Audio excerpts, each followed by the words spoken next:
Hi Foxcast! Wow, it's the last part of The Invisible Boy by Sally Gardner. Chapter 21. Maureen Cook had written out a cheque to cover their holiday expenses. Is that all? Said Hilda, seeing how little she had been given. But Maureen was now running towards her car, still unable to speak, a hanky held over her mouth. Wait a minute! Come back! Shouted Hilda. It was too late. Maureen sped off down the road at top speed. It's all your fault, Hilda screamed at Ernie. If you hadn't come charging in like that, we would have been given loads of money. Hilda marched like an invading army to the shed. She got hold of the CB radio and lifted it high above her head. Don't do that, shouted Ernie and Sam together. It was too late. Hilda threw it to the ground. I think, said Ernie sadly, you've gone and broken it. I hope so, said Hilda, and if you had half a brain you would have seen what I was trying to do instead of mucking up all my plans. Hilda went back into the kitchen, followed by Sam. All that could be seen of him now was a pair of dark glasses. You wretched boy! None of this would have happened if you hadn't gone invisible, yelled Hilda. Well, you can stop playing games. I haven't come this far for you to ruin everything. You are going to become visible again. Tell your mum and dad you had a lovely time with us. Do you hear me? Sam, who had long lost his fear of Hilda, said calmly, I won't. I will tell them the truth, that you are a mean, nasty, two-faced witch. Hilda grabbed a broom.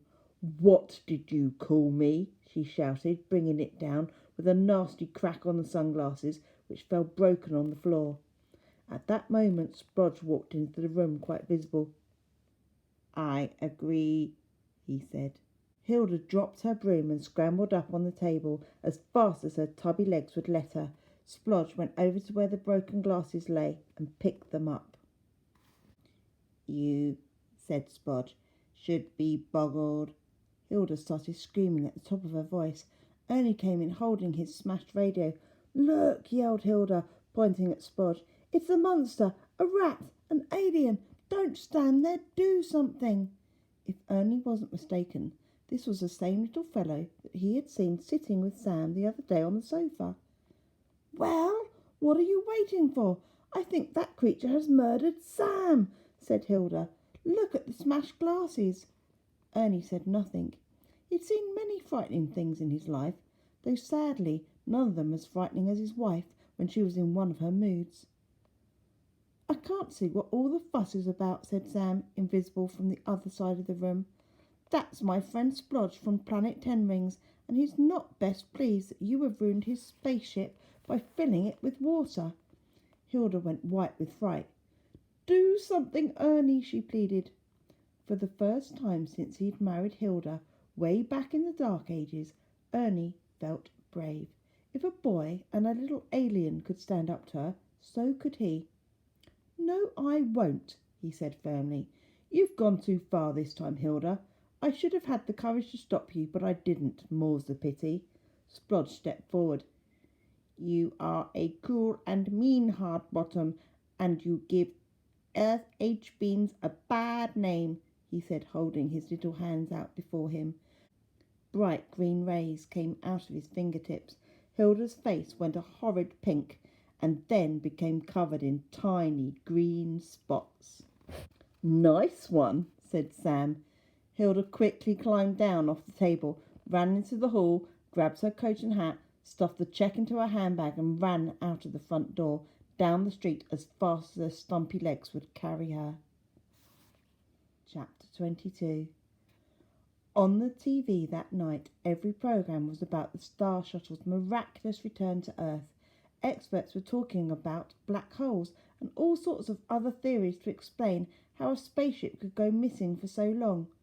No one mentioned grottas or a small planet named Ten Rings. Splodge had been spending the evening trying to wire the radio up to his spaceship in hope of getting a message home, but it wasn't working. Ernie was out in the backyard with the receiver. Try it now, said Ernie. There were a few beeping noises, and then nothing. Bish posh, it's hopeless, said Splodge sadly. We are truly boggled.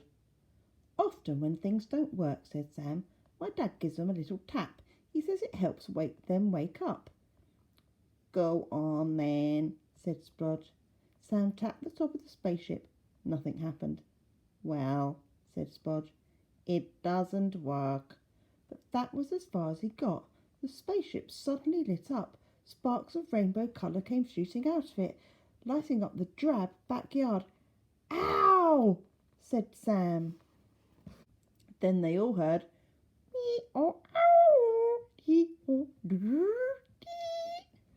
That's my dad, shouted Splodge. That's my dad. It was a much larger spacecraft that landed in the backyard that night, and Splodge's parents were thrilled to see their son.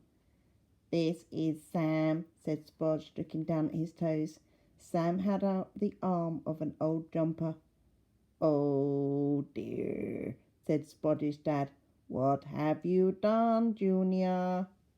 He was trying to protect me, said Sam. He didn't realise I couldn't go invisible. Sorry, Dad, said Splodge. His dad smiled a kind smile.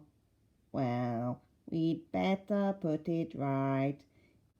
He held out his hands and a blue light flashed around Sam. The next thing, he was visible again. Thank you, said Sam. Oh, it's great to be seen again. Ernie offered to make them tea, but Splodge's parents wanted to get home as soon as possible. Wait a minute, I can't go without Mum's present, said Splodge. He rushed back into the bungalow and brought out 12 bottles of tomato ketchup. These are for you, Mum, said Splodge. She gave him a hug, then thanked Sam for looking after him so well. He's a bit young to be doing this, she said, waving goodbye.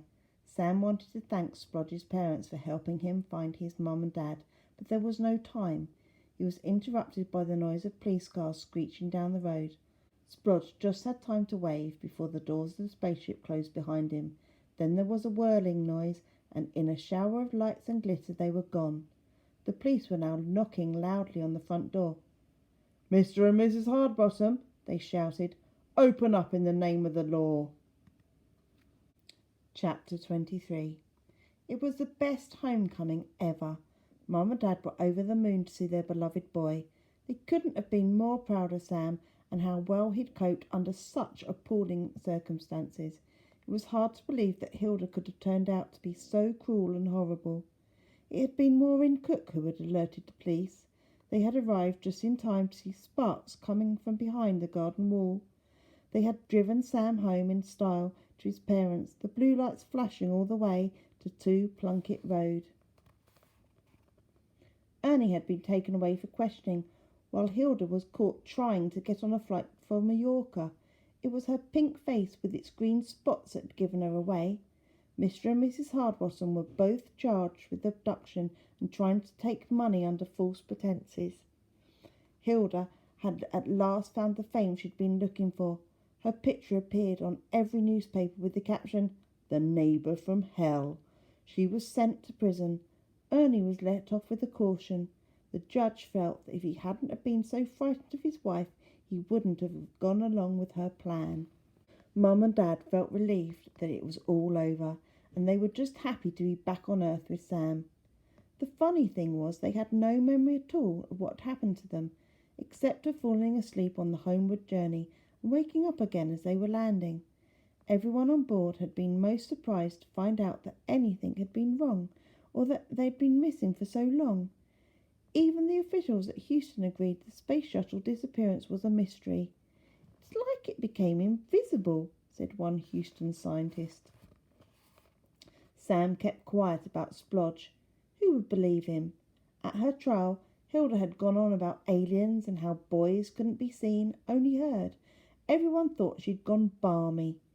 After it was all over, Ernie lived quietly next door, pottering in his garden. One evening, while Sam was kicking a football around, Ernie leaned over the fence and said to him, "There's something that really bothers me."